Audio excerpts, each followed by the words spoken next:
1970 के दशक का बम्बई, जहां अपराध, अवसर और निराशा का जंगल था। अर्जुन एक गरीब बस्ती में पला बढ़ा लड़का, बचपन से ही संघर्ष करना सीख गया था। भूख ने उसकी प्रवृत्तियों को तेज किया और नुकसान ने उसकी इच्छा शक्ति को मजबूत किया। उसकी मां मीरा के अंतिम शब्द शक्ति ही सत्य है, बेटे अपने नाम को सम्मान दिलाओ, अर्जुन के जीवन का मार्गदर्शन बने इन शब्द।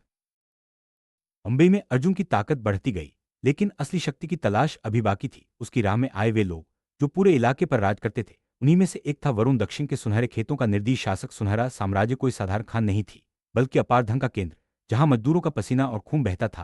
अर्जुन की महत्वाकांक्षा उसे इस रहस्यमय साम्राज्य तक ले आई। सुनहरे खेतों में पहुंचकर अर्जुन ने देखा बच्चों के कंधों पर भारी पत्थर, पुरुषों की टूटी आत्मा और महिलाओं की आजादी की दुआएं। यह एक साया सा साम्राज्य था, जहां हर कोई किसी न किसी जंजीर में जकड़ा था। अर्जुन का मकसद भले ही शक्ति था, लेकिन उसके दिल में उठती अन्याय की पीड़ा को वह अनदेखा नहीं कर सका। यह दृश्य उसके भीतर एक नई आग जगा गया। जल्द ही टकराव अवश्यंभावी हो गया। वरुण के अनुशासित और निर्दयी लोग अर्जुन की बढ़ती ताकत से टकरा गए। लड़ाइयां भयंकर थीं, विश्वासघात हर कोने में छुपा था। हर चुनौती के साथ अर्जुन और मजबूत होता गया। उसकी कहानी दूर दूर तक फैलने लगी। अब यह सिर्फ शक्ति की लड़ाई नहीं थी, बल्कि अस्तित्व और सम्मान की जंग बन गई थी। सुनहरे खेतों में मजदूरों के बीच एक नई फुसफुसाहट गूंजने लगी, एक उद्धारकर्ता आ गया है। अर्जुन अब सिर्फ शक्ति की तलाश में नहीं था, वह प्रतिरोध का प्रतीक बनता जा रहा था। मजदूरों की आंखों में उम्मीद की चमक लौटने लगी, लेकिन जैसे जैसे उसकी पहचान बढ़ी, वैसे वैसे उसके दुश्मन भी बढ़ने लगे। प्रतीकों के भी दुश्मन होते हैं। वरुण ने कसम खाई कि वह अर्जुन को लोहे की मुट्ठी से कुचल देगा। अब यह टकराव सिर्फ दो व्यक्तियों का नहीं, बल्कि दो विचारधाराओं का था। एक तरफ दमन, दूसरी तरफ आजादी की चाह।